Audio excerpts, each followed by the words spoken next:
Olha. E sem mais por enquanto, vamos então introduzir agora o nosso pregador da noite, pastor Cláudio Duarte, meu amigo.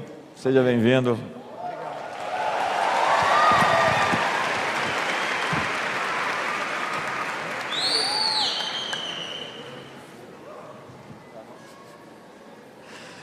Boa noite. Boa noite. Cassiano, você estava gritando. Gente, para mim é um prazer muito grande poder estar aqui. Na verdade, esse ministério, ele tem se tornado uma escola para mim. Participar das coisas que têm acontecido aqui, para mim tem sido muito gratificante. O ambiente profético que eu encontrei aqui pela manhã e que já falou muito ao meu coração.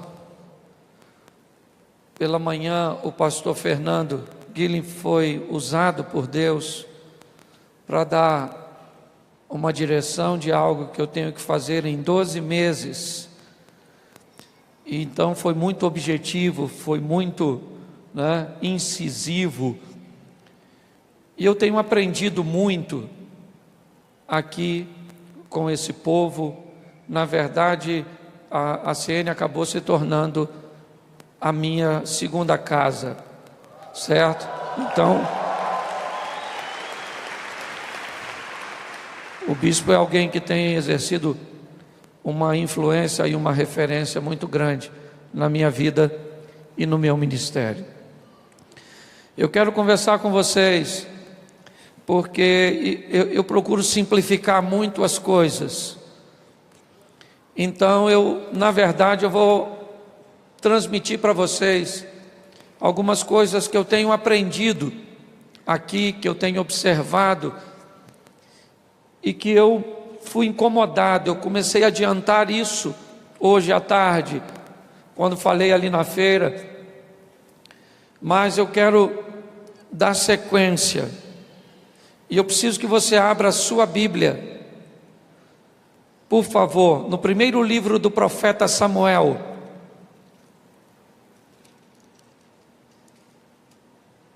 capítulo de número 1.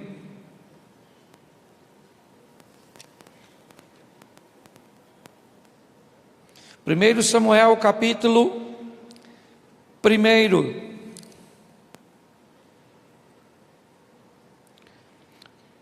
versículo de número 17.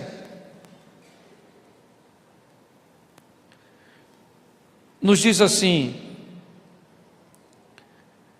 então respondeu Eli e disse: vá em paz, e o Deus de Israel te conceda a tua petição que lhe pediste. Versículo 18: e disse ela: acha a tua serva graça em teus olhos. Assim a mulher se foi ao seu caminho e comeu, e o seu semblante já não era mais triste. Verso 19: e levantaram-se de madrugada e adoraram perante o Senhor, e voltaram e vieram à sua casa a Ramá. Eucana conheceu a Ana, sua mulher, e o Senhor se lembrou dela. Feche os seus olhos. Senhor nosso Deus e Pai, continua falando conosco e usa-me, ó Deus, como um canal de bênção nesta hora, pelo poder do nome de Jesus. É o que eu te peço, Pai, em nome de Jesus. Amém. Glória a Deus. Amém. Essa história é uma história que se passa em 2 lugares: nas montanhas de Efraim, em Ramataim Zofim, e em Siló. É uma história que vai trazer uma fusão entre essas duas cidades. Vai haver uma conexão entre elas. A história de uma mulher que tem um sonho, um propósito, um objetivo muito simples, aparentemente simples, algo muito comum, mas que para ela é algo de muita dificuldade. Todo ano seu marido vai a Siló, onde está a Arca da Aliança, a presença de Deus, o sacerdote. E todos os anos, isso acontece de uma maneira rotineira, mas não há nenhuma mudança. Ana vai a Siló e volta para Ramataim Zofim, da mesma maneira, com o mesmo vazio, com a mesma necessidade. Ela sai de sua casa para ir a um ambiente onde há a presença de Deus, um ambiente onde há um sacerdote, onde há alguém que pode liberar uma palavra profética sobre a vida dela. É verdade, mas as coisas não mudam na vida de Ana. Os anos se passam, os milagres, certo? Talvez sejam narrados por pessoas que ela conhece. A gravidez que ela tanto almeja acontece bem próximo. Eu acredito que da tenda de Ana dava para ver as crianças, ou para ouvir as crianças chorando na tenda de Penina. E todo ano Eucana ia para Siló e oferecia sacrifícios por Ana, por Penina, pelos seus filhos. É verdade. Estava ali o sacerdote, a Arca da Aliança, a presença de Deus, os filhos de Eli, e as coisas voltavam da mesma maneira. Ela frequentava um ambiente onde as coisas podiam acontecer. Ela conhecia pessoas que poderiam colocar sobre ela uma palavra de vitória, mas isso não acontecia.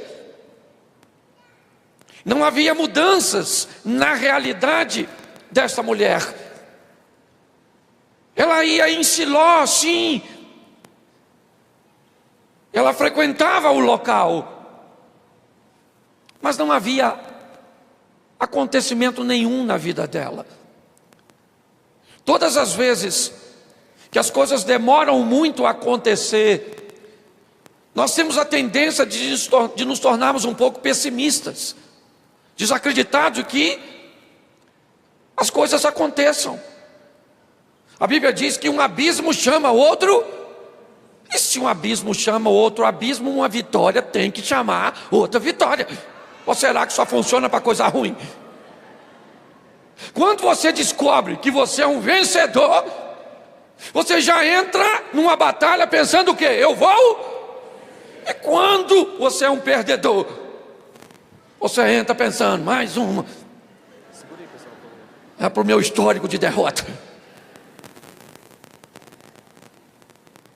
Olha só, ela vai. Vamos lá, eu que agradeço. Deus te abençoe. Ela vai, sim, ao local dos acontecimentos. É verdade. Mas todo ano Eucana vai para Siló. Segundo o texto. A Penina também vai. A Ana também vai. Os filhos do Eli já estão lá. O Eli também está. E Deus também. Ou seja, todo ano está todo mundo lá. E nunca aconteceu na vida da Ana. Porque a Penina, para ter filho não precisava nem de profecia. Ô mulher fértil. Sim. E agora então, Ana toma uma postura diferente dos outros anos. Não foi Deus que mudou, Não foi Eucana que mudou, não foi Penina que mudou, não foi os filhos de Eli que mudou, não. Quem mudou foi Ana. Porque para o milagre acontecer na minha e na sua vida, quem tem que mudar somos nós. Você está entendendo?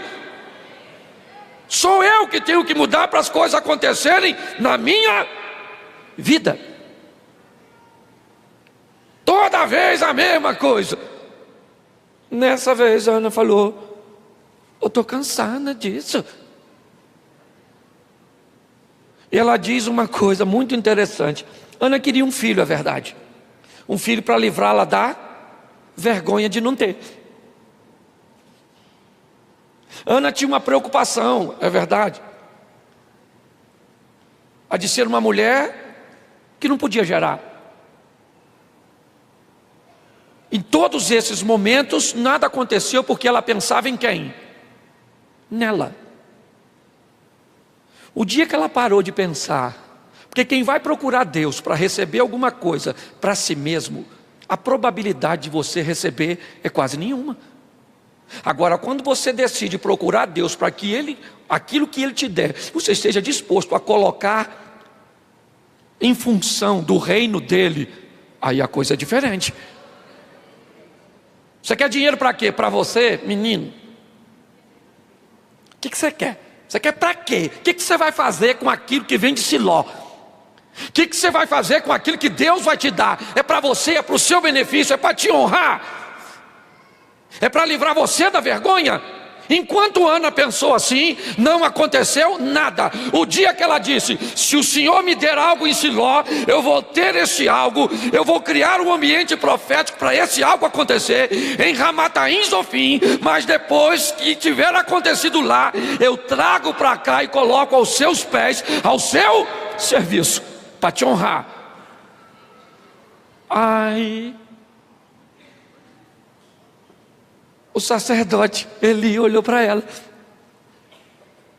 e disse para ela: pode ir, que o Senhor deseja, que o Senhor conceda o desejo da sua petição. Aqui está a palavra profética. Agora a Ana vai criar um ambiente profético, porque a palavra é liberada, mas o ambiente eu sei que constrói. É ou não é? Eu acho muito legal, porque no versículo 17, ele já diz: pode ir e o Senhor conceda o desejo da tua petição. No 18, Ana já comeu, começou a rir. Estava grávida? Sim ou não? Mas estava criando um ambiente profético. Ela não acabou de ouvir que vai engravidar. E ela comeu porque deve ter pensado: preciso me alimentar para esse menino vir num corpo forte. Comeu e começou a rir. O que o pessoal deve ter falado? Loucura, tá doida, sempre vai chorando. O que hoje vai rindo? Estava debaixo de uma palavra profética. Você está entendendo? Ela está dizendo: eu estou voltando para casa, mas eu não estou voltando vazia. Eu recebi um negócio aqui que eu concordei com esse negócio.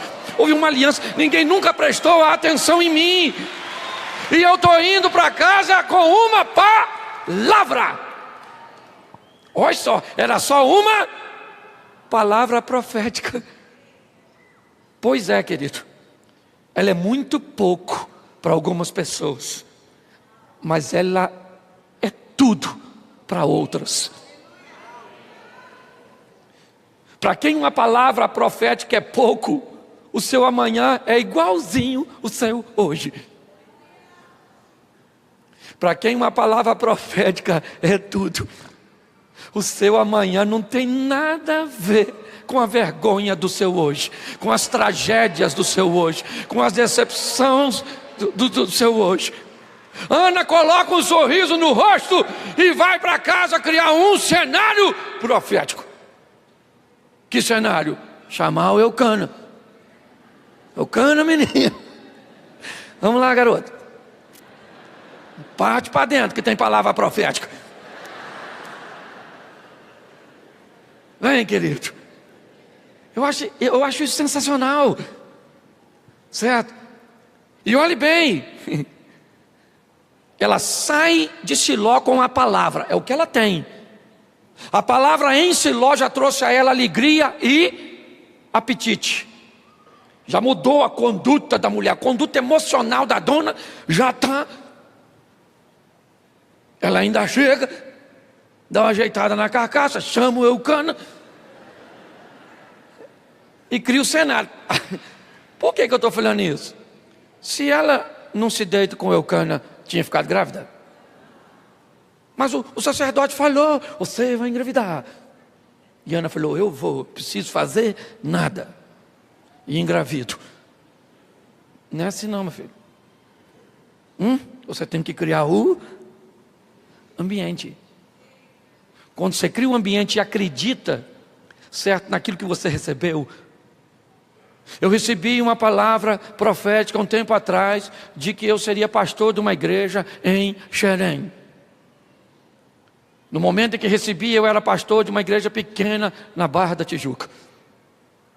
Xerém não tinha nenhum membro, nem a minha família, porque eu estava frequentando uma igreja de onde eu saí. Eu olho para um lugar e eu tenho descoberto como Deus fala e se revela no profético, e tive uma intuição que era aquele lugar. Olhei e aquele lugar me atraiu.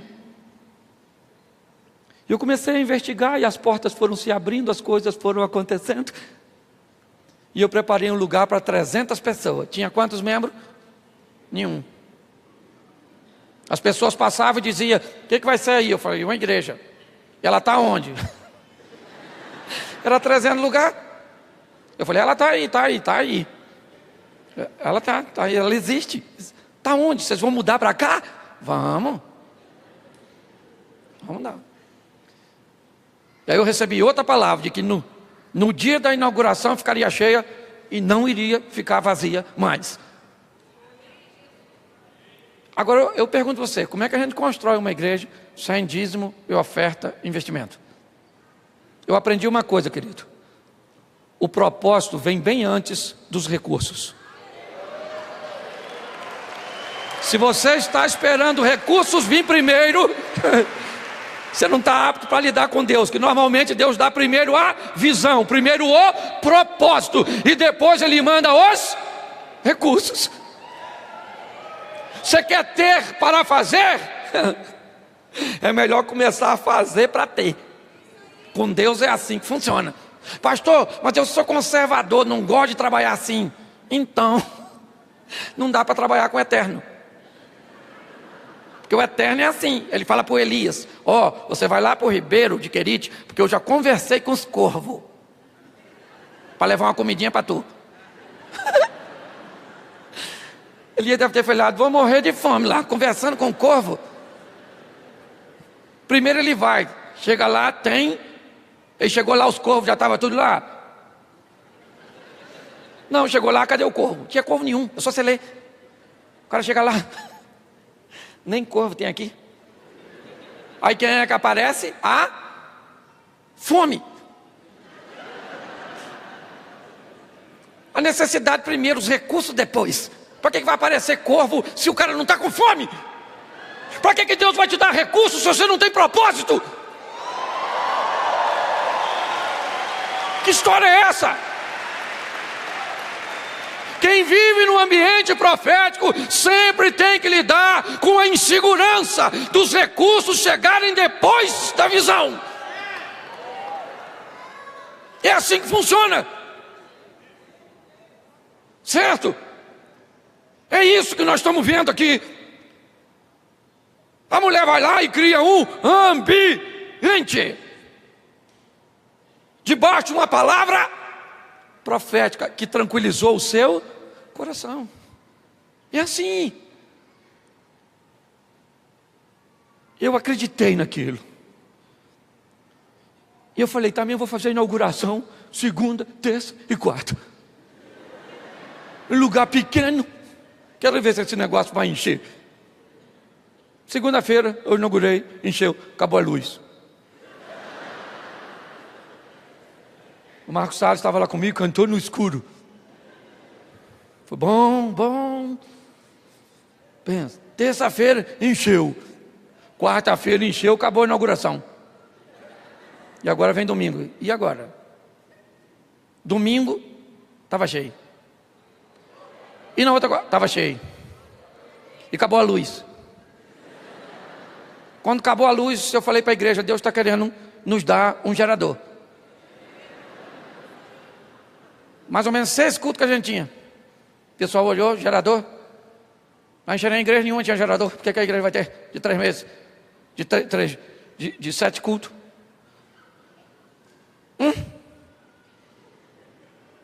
Falei com o pessoal: nós temos que comprar o gerador. Tinha dinheiro para comprar o gerador? Tinha nada. O dinheiro que tinha, Deus foi mandando, foi colocando tudo lá. E pensa num negócio caro. E eu olhava: cadê o povo, meu Deus? Na hora da obra, mas eu via aquilo tudo cheinho, eu acreditava. Pois é, nós não compramos gerador. Escuta só. Aí eu tinha um sonho, o JB foi lá algumas vezes. Mudar o local onde eu estou. O Xerém foi feito no 6º dia. Depois de Deus fazer o homem, estava indo embora. Aí olhou: Xerém. E já saiu para descansar.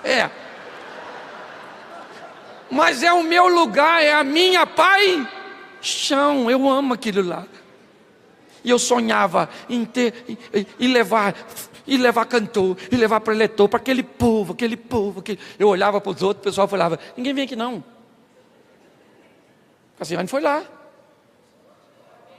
O bispo JB foi lá, o pastor Cílio foi lá, o pastor Jeremias Pereira. Pensa. Foi muito legal. Aí sabe o que aconteceu? Começou a dar problema com os vizinhos. Lugar pequeno, lá só tem uma rua. Assim, parece uma espinha de peixe. É aquela central e umas pequenininhas, só assim. Quando você terminou de ler, seja bem-vindo, já está escrito: volte sempre. É uma coisa... Olhe bem, sonhos, acreditar que pode acontecer. Os vizinhos começaram a ser incomodados porque as pessoas paravam na frente do portão. Aí vinha: põe lá, carro e tal, aquela tribulação. E o que a gente pensa? Esse pessoal não para. Mas eu aprendi a acreditar num ambiente profético. Sabe o que eu falei para o pessoal? Reuni a turma e falei: gente, a gente tem que sair daqui. Mas nós estamos aqui há pouco tempo. Dane-se, já encheu. Mas nós gastamos muito aqui. Pois é, meu filho. Noé gastou 100 anos para construir uma arca. Usou 1 ano e Deus falou: deixa isso aí, porque a história continua, não para na arca. A arca faz apenas parte do processo, ela não é o fim.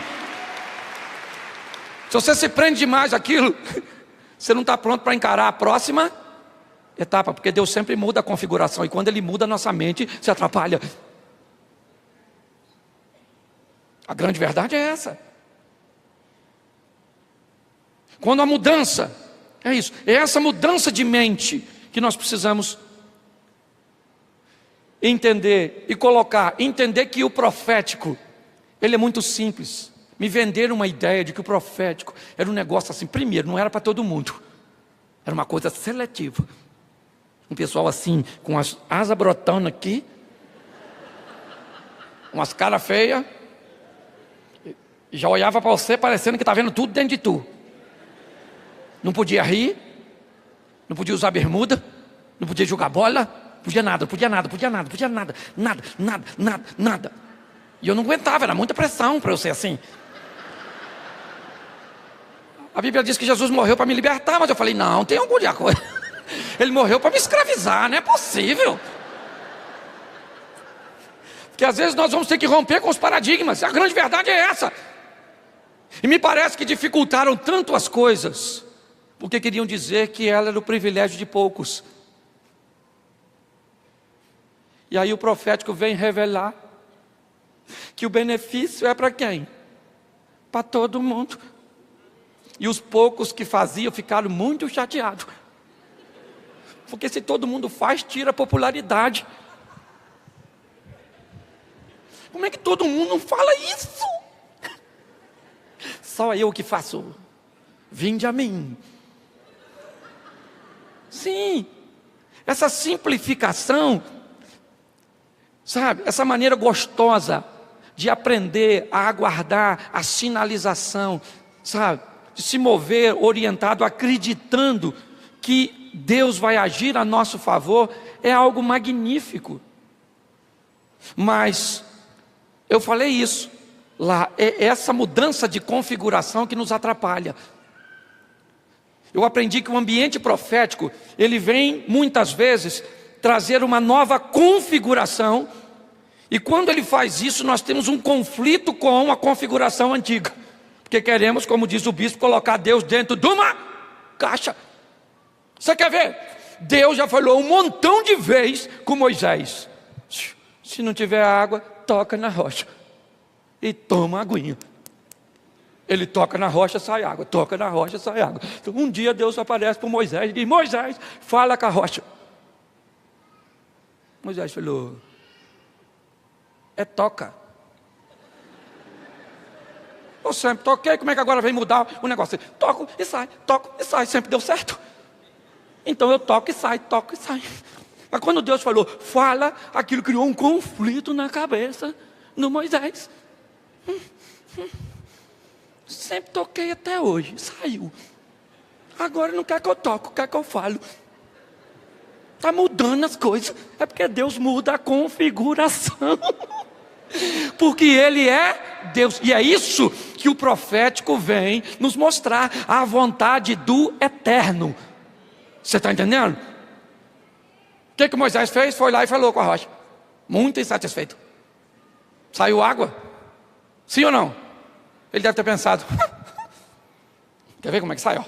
Dá uma pancadinha, que eu estou acostumado. A água saiu. Todo mundo bebeu. Deus saiu do grupo, entrou no privado, chamou Moisés e falou: queridinho, vamos ter uma conversa tete a tete.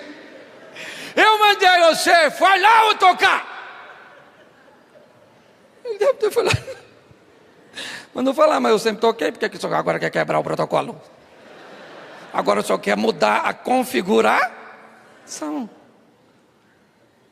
Sabe, eu aprendi que o ambiente profético, ele serve para alinhar a vontade de Deus, ainda que ela não seja compreendida. Eu não estou aqui para compreender o que Deus quer fazer, eu estou para obedecer o que Ele quer fazer e pronto. Você está entendendo? Se Ele quer fazer, é tudo dele, é por Ele e para. Então vai ser feito do jeito. Você quer ver?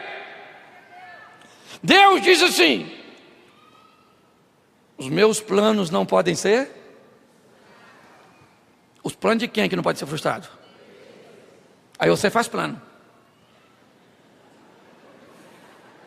Se frustra de quem? O seu ou dele? Quem é que se lasca nessa história? Então, para mim, o que o profético vem fazer? Ele vem mostrar para mim os planos de... E aí eu pego os planos de Deus e transformo também nos... Aí se frustra os planos do Satanás. Que tem outros contrários. Você entende? Mas essa quebra de protocolo, ela é muito problemática. Todas as vezes que as coisas acontecem, hoje eu tenho aprendido com esse ambiente profético, com a palavra profética, que muitas vezes ela vem e eu não vejo recursos para ela, eu não vejo um ambiente para ela acontecer, então eu crio o ambiente e ela acontece. Quando eu fui naquele ambiente que eu estava, me faltava dinheiro para comprar os fly, que é essas caixas aéreas aí. Não tinha mais dinheiro, não tinha. Tinha rapado tudo. Fui eu pregar numa igreja lá em Balneário Camboriú, no Charles, Luz da Vida. Cheguei lá, tinha umas caixas bonitinhas, branquinhas, penduradas assim. Olhei, falei: nossa, que caixa legal. eu tinha visto, era cara. Na época custava 5 mil e pouco, 6 mil cada uma. Hoje nem sei quanto custa. Mas na época, aí acabou o culto, vou jantar. E perguntei a ele: Charles, essas caixas sucas lá eu achei tão bonitinha. Comprou onde? Ele falou: não, mandei fazer, fica muito mais barato. Falei: sério? Onde você fez? Ele falou: foi um rapaz aqui que fez. Aí eu falei: sabe quanto custou? Ele falou: acho que foi uns 2 mil e pouco, quase a metade do preço. Eu precisava de 8 caixas. Aí eu falei: como é que a gente vê isso? Ele: peraí que eu vou ligar para o rapaz que toma conta do som. Ligou. O rapaz falou que custava R$2.800. Eu falei: puxa, quase a metade do preço? Que legal. Antes de desligar, o cara disse assim: ô pastor, nós mandamos fazer 8 caixas a mais que não estamos usando. Quando o cara falou 8, o varão falou: é Deus nesse negócio aí, isso aí. Aí eu também sou pentecostal, aí eu sou do reteté, não é verdade? Aí eu sou. Eu falei, aí é Deus querendo agir. Ele desligou o telefone e me disse: Cláudio, me dá seu endereço, porque eu vou mandar entregar as caixas lá e você não paga nem o frete. Você está entendendo? Quando há propósito, há recursos. Nós temos que ter essa visão, e Deus vai fazer do jeito que Ele quer. É assim que funciona. Quando nós olhamos o mover de Deus, o agir de Deus, nós esbarramos muitas vezes quando Ele muda essa configuração. Nós nos atrapalhamos muito, certo? Quando Samuel recebe uma palavra de Deus para ungir o novo rei para Israel, ele é direcionado por Deus a ir à casa de Jessé para ungir o novo rei. O protocolo indica que o rei é o filho mais velho. Por quê? Porque essa era a configuração. Samuel vai preparado para a casa de Jessé. Por quê? Porque ele está inserido num contexto. A mente dele, certo, conhece aquilo, é uma mente terrena. Ele é um profeta? Sim. Ele ouviu Deus falar? Sim. Mas ele recebeu uma parte da informação. E Deus disse: chegando lá eu te falo o restante. Mas ele está inserido. É o contexto dele. É a realidade desse camarada. Muitas vezes nós vamos lidar com Deus segundo, como ouvimos aqui, as nossas crenças, a nossa realidade. Você pega um centurião, aborda Jesus, Jesus diz a ele: eu vou à sua casa.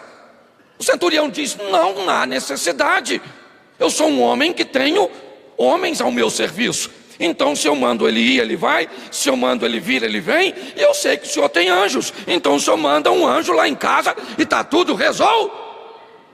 Mas ele vai ter um encontro com Jairo, e na ótica de Jairo, tem que ir lá, botar a mão na garotinha, porque essa é a crença do Jairo. A maneira de Deus agir na nossa vida tem muito a ver conosco, tem muito a ver com a maneira que nós nos posicionamos. Então Samuel vai para a casa de Jessé.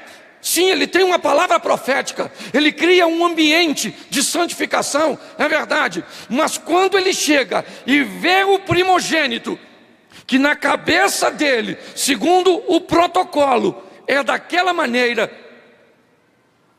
e quando ele vai abordar, e Deus diz: não é esse, o chão de Samuel desapareceu. Samuel agora, se não é o primogênito, quem é? Quem é agora? Tinha tudo para ser ele. É assim que as coisas funcionam. É a maneira que nós estamos acostumados a lidar. Ele fica perdido. Ele começa, aqui é esse, aquele, acabaram-se. Então chega o mais novo e provavelmente, na ótica de Samuel, ele é o último que poderia ocupar tal lugar. E Deus disse, é esse camarada mesmo, Samuel. Unge ele, vai para a montanha de Ramá e deixa o restante comigo, porque quem resolve sou eu, você não tem nada a ver com isso, recolha-se a sua insignificância.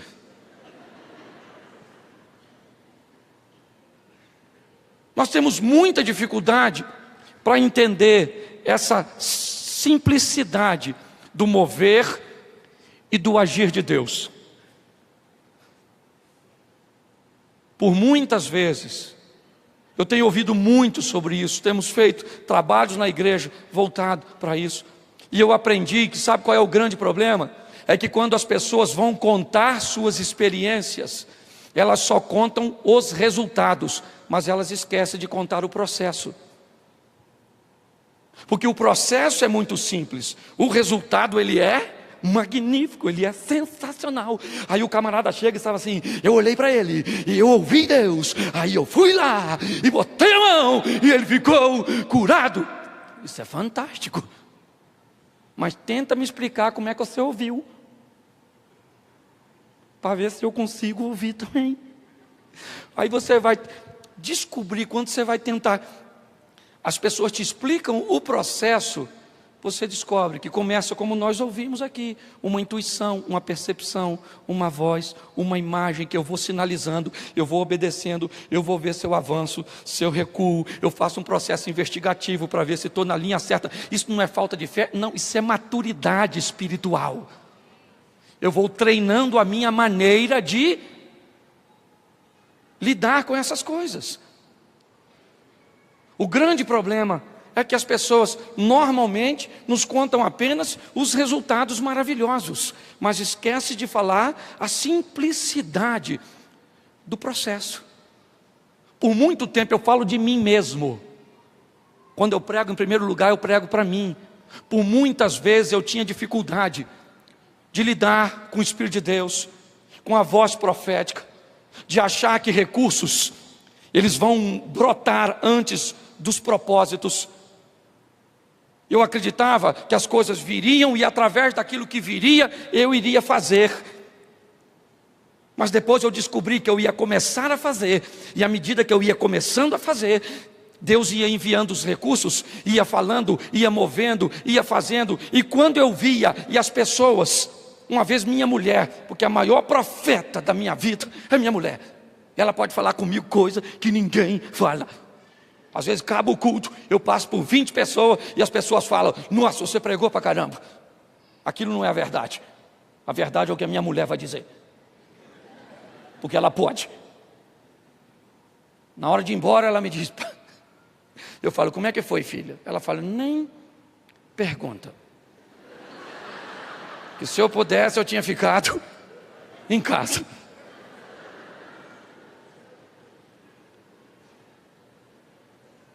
Olha só, eu comecei a entender esse processo e acreditar nas maneiras, sabe? Por quê? Porque são esses protocolos que Deus quebra, a maneira de Deus fazer, a maneira de Deus usar, é algo muito particular. Você pode até se espelhar em alguém, mas saiba de uma coisa, Deus tem uma maneira particular para se manifestar em você. E essa maneira é você que vai ter que descobrir. Você pode se inspirar em outras pessoas, você pode admirar o dom agindo e movendo na vida de outra pessoa, mas saiba de uma coisa, você é alguém único e Deus tem uma maneira única de falar com você. Esse dia eu encontrei com um engenheiro, o cara falou para mim que olhava para número e recebia a revelação. Eu falei, como? Ele falou, Cláudio, eu não sei. Parece um número assim. E eu amo matemática. Eu falei, rapaz, se aparece número na minha frente, o que eu ia pensar é conta para pagar.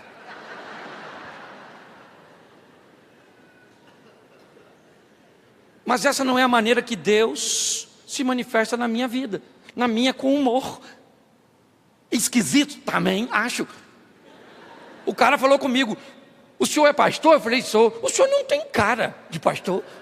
Eu falei, então me fala como é que é cara de pastor. O que eu faço, se eu não conseguir, eu arrumo uma máscara. Mas eu quero ter cara de pastor. Por quê? Por causa da configuração. Eu não cumpro uma configuração que criaram, pré-moldaram, disseram que tem que ser daquele jeito. Eu não consigo. Eu só consigo ser do meu jeito. Para isso eu não preciso nem fazer força. E às vezes eu prego.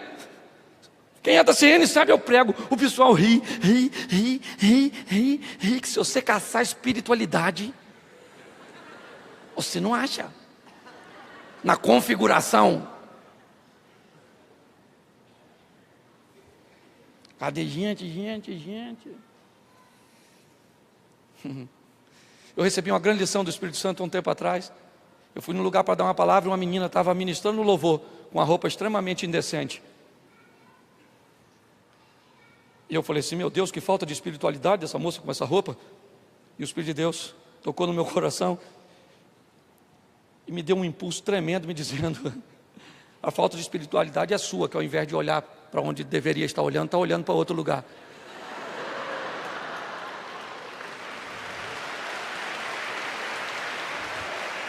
Sim, falou comigo.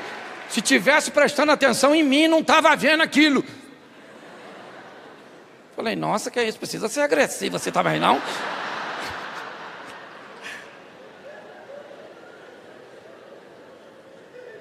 Sabe, é esse modelo, é isso que eu tenho aprendido, é isso que eu tenho sonhado. Sabe? Essa coisa de entender a grandeza de um Deus que vai agir como quer, do jeito que quer, na hora que quer, meu filho. Você vem certinho, igual Naamã vai procurar Eliseu. Esperava eu, que o homem de Deus ia sair da sua casa, botar a mãozinha na minha lepra, orar ao Deus Todo-Poderoso, e a minha lepra iria desaparecer. Chegou lá, o homem de Deus falou assim, com o garoto dele, avisa ele que eu não vou receber ele não, e manda ele tomar banho.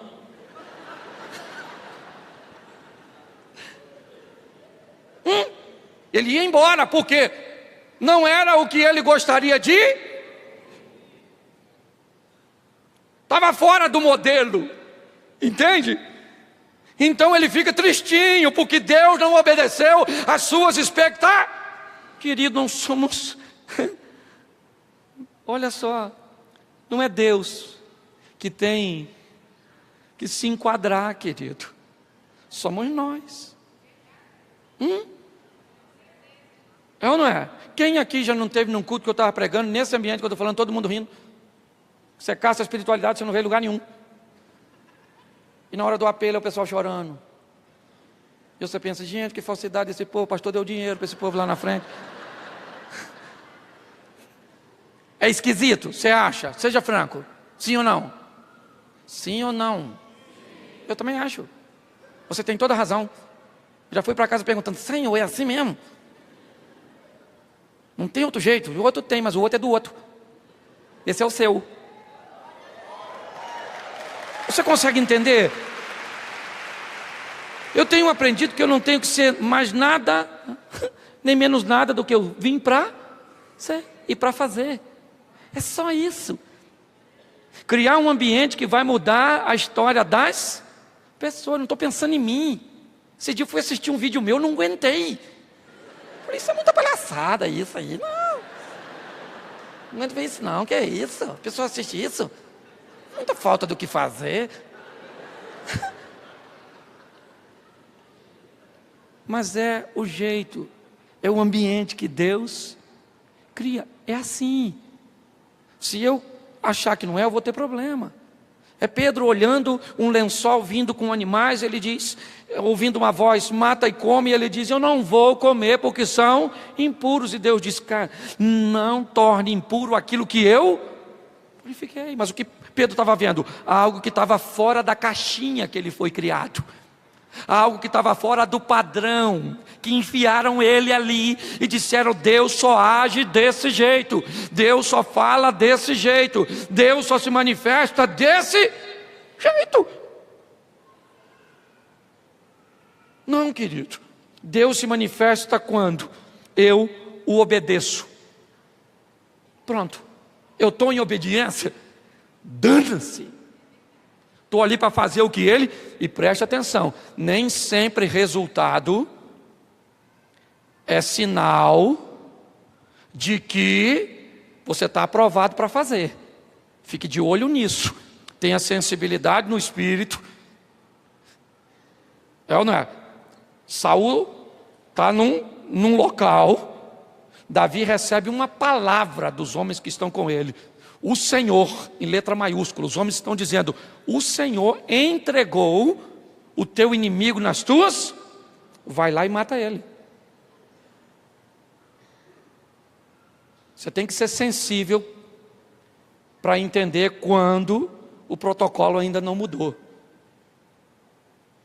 Davi disse: eu levantar a mão contra o ungido? Não interessa o que vocês falam. Você está entendendo? Não é vocês que ditam. Nós temos que ter essa maturidade para entender esse momento, porque muitas vezes vamos nos deparar com coisas que parecem ser as corretas. Se você achar que sempre os resultados positivos são sinais de aprovação, você vai pegar a vida de algumas pessoas que está crescendo, prosperando, se erguendo, e vai achar que elas estão sendo aceitas. E você vai pegar pessoas que estão vivendo momentos de crise e vai reprová-las. É essa caixinha, gente, sabe, que está desmontando em volta de nós, como eventos como esse, desmistificando essas coisas, mostrando uma espiritualidade profunda, com essência, com conteúdo, mas sem religiosidade, sem esse aprisionamento de tristeza, de angústia. Você está entendendo? É aquela coisa gostosa de viver. Eu entrei na igreja e me disseram que eu ia morar no céu. E o quê? E pronto. Mas não tem mais nada? Não tem mais nada, eu só morar no céu. Aí, enquanto eu não vou para o céu, aí aqui sofrimento, aqui no mundo tereis muitas aflições, então se prepare para elas e depois vá para o céu. Ou imagina a gente pregando para um camarada: larga o pecado. Gente, a única coisa gostosa que o cara tem é o pecado. Ele fuma, bebe, faz umas coisinhas e tal. Aí você fala para ele: larga isso e vai para o céu. Pega um cachorro com osso, velho, fedorento e seco, tenta tomar dele. Ele te dá? Ele avança em tu por causa daquele osso fedorento. Você tomar o osso do cachorro, o que você tem que fazer? Mostrar para ele um bife suculento. Aí o cachorro larga o osso e pega o bife. O que você está falando? Que na caminhada é a mesma coisa. Para de pregar para os outros isso. Prega um Jesus maravilhoso que vai mudar a sua história aqui nessa terra, que ele vai comer o melhor dessa terra, que ele vai ser feliz, que ele vai prosperar, que ele vai vencer, que há um ambiente profético, que Deus está falando, que vidas estão se convertendo, que o mundo está mudando, na verdade, que a glória vai se manifestar. Aí você balançou o bife suculento. Olha, sua vida está assim, tendência a piorar. Isso é o pecado. O Satanás que está contigo, montado aí nas suas costas. Isso. Você tem sono na hora do culto porque ele sentou nas suas pálpebras. Isso. Isso é terrorismo, querido.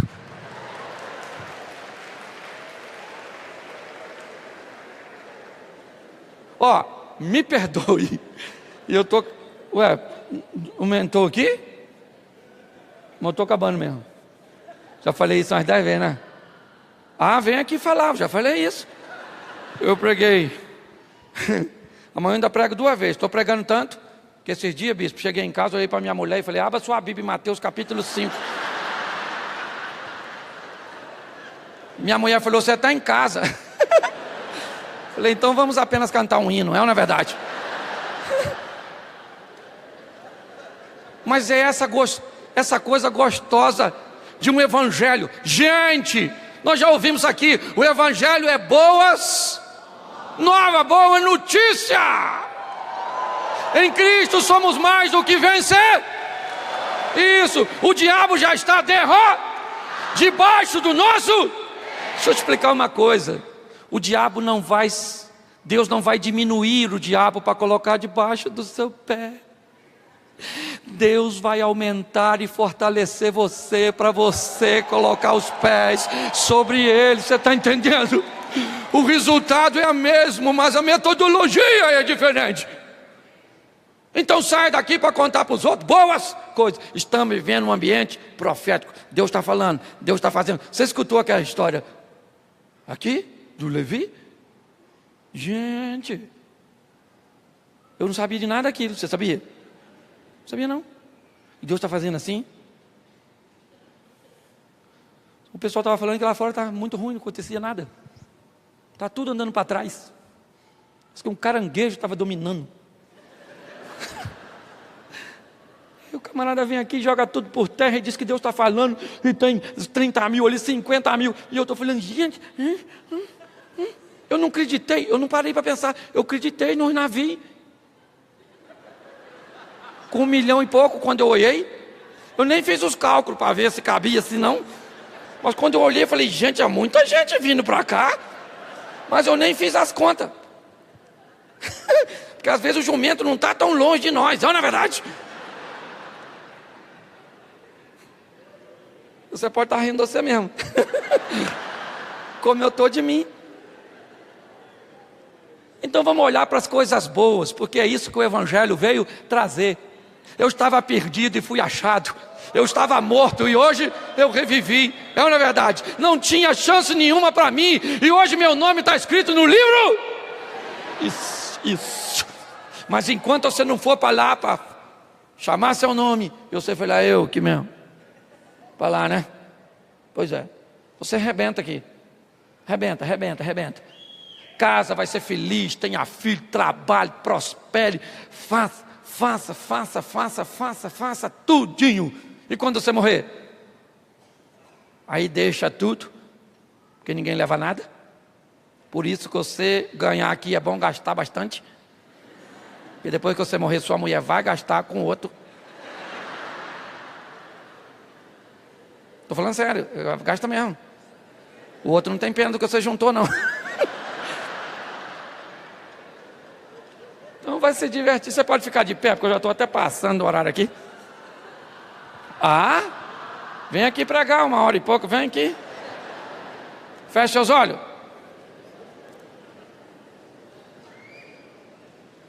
Feche seus olhos. Há um ambiente profético neste lugar. Um ambiente onde as coisas podem acontecer. Crie o cenário profético. Estava triste? Estava sem saída? Pois é, tudo aquilo que você ouviu para te dar esperança, para dizer que Deus é contigo. Estava perdendo sono, hoje você vai dormir. Você não conseguia comer, o apetite veio hoje. Você estava com dores, com indisposições, por problemas, caiu por terra. Porque tem uma palavra de vitória para você neste lugar. O nosso Deus, o Todo-Poderoso, saiu em nosso socorro, em nossa defesa, em nome de Jesus. Acredite nisso. E sai daqui para criar um ambiente saudável. Sai daqui para criar um ambiente profético, pois há uma palavra de vitória liberada para você. Faça como Ana. Tire a tristeza e bote o sorriso. Vá embora deste lugar. Aparentemente nada aconteceu no mundo físico. Mas saiba de uma coisa, as coisas acontecem primeiro nos céus, para depois virem para a terra. Em nome de Jesus. Pai, ajuda-nos, ó Deus, com a maturidade de entendermos que muitas vezes a configuração é transformada pelo Senhor. Que tenhamos maturidade e discernimento para descobrir o momento em que a configuração mudou e obedecermos. mas nos dê maturidade para não sermos influenciados por pessoas e por situações que querem nos fazer ultrapassarmos os limites e desobedecermos a Ti. Se as configurações permanecem, se elas nos agradam ou não, nós vamos obedecer. Se as configurações mudaram, se elas nos agradam ou não, nós vamos obedecer. Porque é para isso que fomos chamados, para em obediência andarmos na Tua presença. Em nome de Jesus, sustenta-nos, ó Deus, sustenta-nos. Ajuda-nos, ó Deus, nessa caminhada. Que Teu Espírito Santo venha se revelar todos os dias, na simplicidade, na bondade, e que sejamos profetas, influenciadores, bocas de Deus nesta terra. Que de nossos lábios não saia palavras de desânimo, que dos nossos lábios não saiam palavras de maldição, pois não fomos isso, ou para isso que fomos chamados. Somos mensageiros dos céus, com o objetivo de colonizar essa terra, pois esse era o propósito de Jesus: fazer a terra falar a língua dos céus, fazer a terra viver o mesmo ambiente dos céus. Continua conosco, Senhor. Muito obrigado por tudo aquilo que ouvimos neste lugar. Muito obrigado, Senhor, porque a visão que o Senhor deu a um casal se estendeu a um grupo de pessoas. Este grupo se expandiu, e essa visão tem chegado ao nosso país, à nossa nação, tem influenciado tanta gente. Por isso abençoa o bispo, sua casa, sua família, a bispa Dirce, todos aqueles que cooperam com ele aqui no ministério local, em todas as igrejas integradas à rede CN. Continua nos abençoando, Pai, e muito obrigado pela oportunidade que o Senhor me tem dado de ser participante de algo tão grande, tão glorioso e tão profético. Sustenta-nos, ó Deus, em o nome de Jesus. Você pode dizer amém? Que Deus abençoe, querido. Muito obrigado pela oportunidade.